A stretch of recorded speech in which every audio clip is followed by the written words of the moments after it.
Today I just wanted to give you a quick tip about lighting and dealing with these guys, glasses.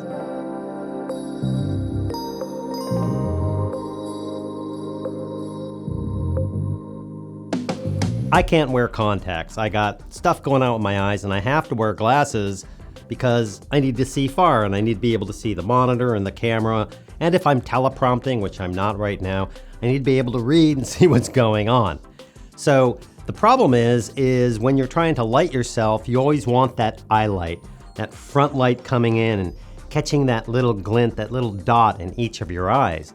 Now, if you wear glasses, this is going to be nearly impossible. The solution to that is taking the lights, moving them out just a bit and up just a bit. Was on Twitter. I was talking to someone who's doing a YouTube channel. She's great. She has a background that just puts mine to shame.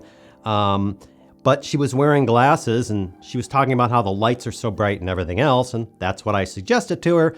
And that's what I suggest to you if you use glasses.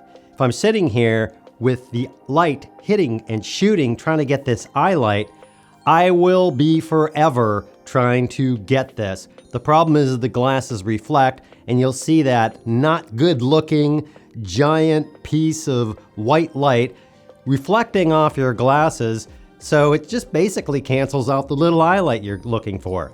To heck with the eye light. If you wear glasses, move your lights out, then move them up and move them just off to the side until you don't get any reflection in your glasses.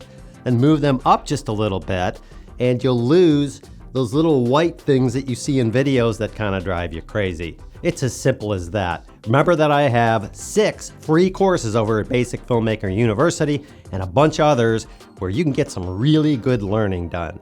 I hope that helps. Thanks for watching and we'll see you next time. Yeah, you see that right there? You see that? Yeah. If you're filming and that's happening while you're looking at the camera, don't do that. That's all.